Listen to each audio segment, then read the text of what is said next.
because of my Martin. I've been falling in love with my guitar, acoustic guitar playing again. Oh yeah. You know, it's got it sitting right here. I can't. It's always within arm's look at that right now. What a beautiful thing. Is this a new one or is it second hand? It's new, but it's like my typical cheapskate attitude, right? I was looking for a Canadian-made guitar that was under $1,000, and I couldn't find a Canadian-made guitar under $1,000 that sounded any good. You know, like they all played well, but they just didn't sound good. And I was in the store, the closest store to me, because I didn't want to buy from this guy because he specializes in $5,000 guitars, Canadian-made stuff, right? So I didn't want to even consider that, you know, because I know it's just not in the budget. It's just retarded for me because I'm not that good of a guitar player in my mind. So he was working on a guitar. He had a guitar on the bench he was working on, and it was this Martin. And I guess someone bought it and brought it home and plugged it in, and the electronics weren't working. It's an acoustic electric. So he's just ripping the electronics out of it. And he goes, you ever played, you considered a Martin? And I said, I can't afford a Martin. So I thought about maybe getting one of those Sigmas, the Chinese Martins, you know? But I didn't want Chinese guitar. I wanted something at least built in North America, if not in Canada. South Korea is the only Asian place I don't mind buying guitars from, you know, because they have human rights and stuff there. You know? Oh right, I see. This is a moral position you're taking here. That's fine. That's good. A little bit, yeah. Yeah. Okay, you know. Yeah. So when I was telling this guy about how I wanted to buy Canadian, and he was kind of going, well, if you're not willing to spend more than $1,000, I don't think you should buy Canadian. I think you should look around, and if it's more important that you enjoy the guitar than where it was made. So he's working on this Martin. He's like, you played one of these before? And I'm like, oh, I can't afford a Martin. Not even considering looking at one. And he's like, well, give it up. He's like, let me put the strings back on it. So he rips the electronics out of it and hands it to me with the strings back on it. And as soon as I picked it up, I could feel the neck.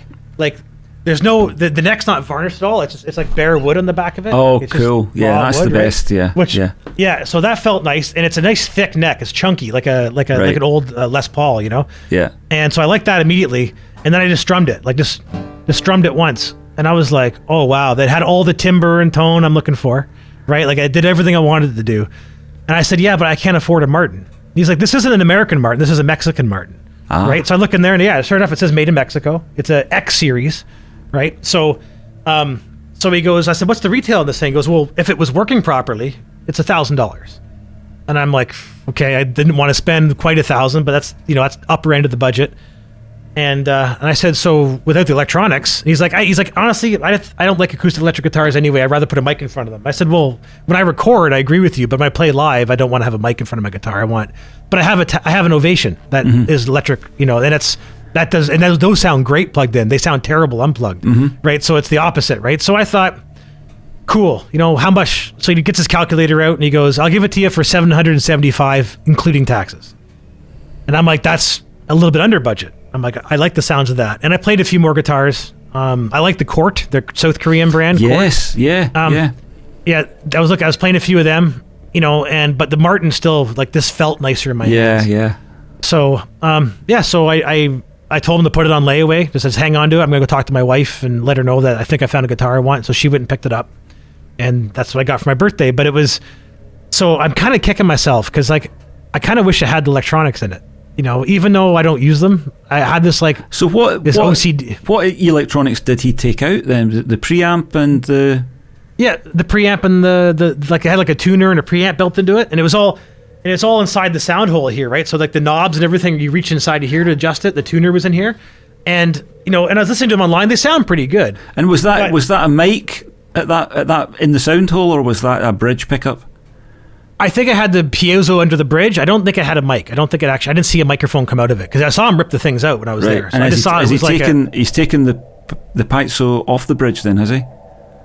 I don't know if he did. I think it still might, because if he took it out of the bridge would be too low. So I'm pretty sure the pickup's still in the bridge. All right. So you could maybe put your own electronics in there then. Use that. And it still has the sound, you know, the spot. And there's a spot for a 9-volt battery in there. Obviously, it doesn't have one now. Yeah. But I've been thinking about buying like a one without a preamp, just like a piezo pickup that you could put in, and I have a little tube preamp I'm not using anymore. I can just use that to amplify it.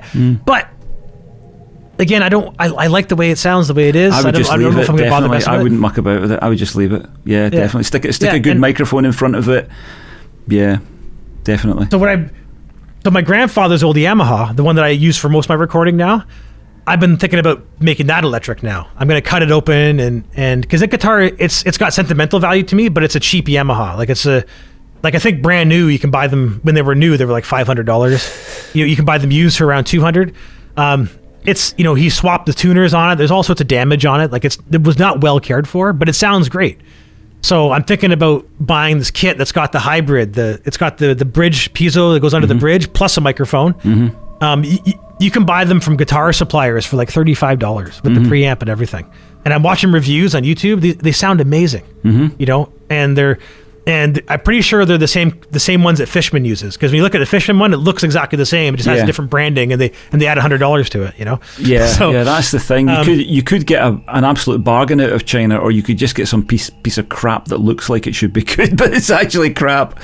So it's very difficult, isn't it? Do you guys have AliExpress over there? Would you use AliExpress? That's the place I'm going to buy it from. Yeah, right. Yeah, if you find a good buyer on there, then the stuff you get from AliExpress is great. I've had a couple of things from there, no problems with them.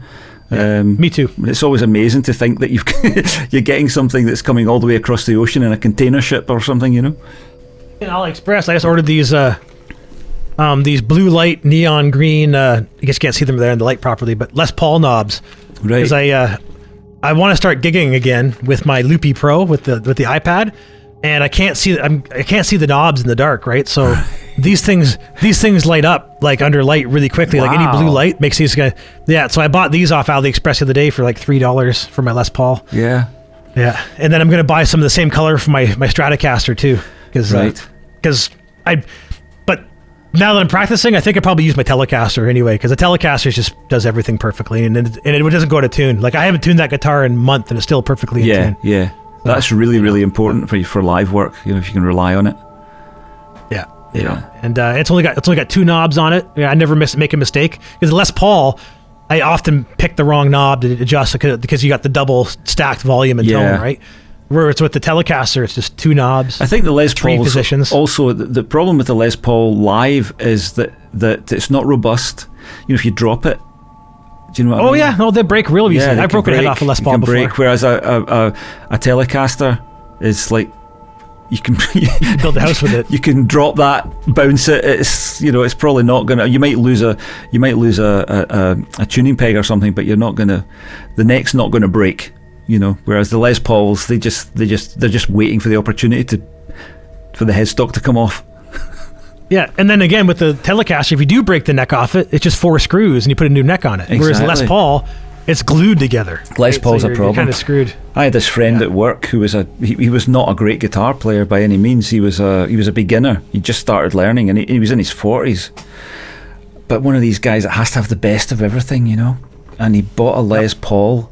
And me and my other pal Will were kind of looking at one another like, what's he doing with a Les Paul? There's no point in having a Les Paul when you're at his stage. You can't play it.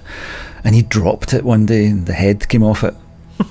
Oh God, he paid I can't remember, over £1,000. This is a few years ago for this Les Paul, and then he had to pay hundreds to get it fixed. No, that was for me the last straw with Les Pauls. I don't like them anyway, to be honest. I've never played one that I've liked, but the practicalities of it, just I couldn't stand that. I couldn't stand to see an instrument I loved just fucking destroyed in front of me. It would be just horrible. Yeah, my love for Les Pauls diminishes over time. I've been finding it was. I think I told you the reason I love them is because it was the first nice guitar I played was Les Paul. So I was at the point where my guitar playing would benefit from a nice guitar. And that was the nice guitar that was put in my lap. And then all of a sudden, Fenders just disappeared in my mind because I only played Squiers that weren't set up properly, and my Pacifica that I messed up when I was a kid. So, but then I played the nice Stratocaster years later, and I went, oh my God, I'm a fool. And as long as it's set up nice, it doesn't matter what brand's on it. It's exactly, the playing is going to come, but then the flexibility of having the single coils, and then you can double stack the with a Stratocaster you can go back and forth between humbucker sounds and single coil sounds, even when it's a single coil guitar. And then you got the whammy bar, and I'm looking up here because I got my G&L there, and it's got the 2-point floating whammy bar. And like I've never played a guitar that feels like that. You know, like I feel like I'm Jeff Beck when I play that thing, you know, and it's just... That is the most important thing, is how does it feel to play? How does it, when you pick it up, yeah. Are you happy to play it and then be inspired by it, you know? Yeah. Yeah, that's always the great thing. Yeah. It is.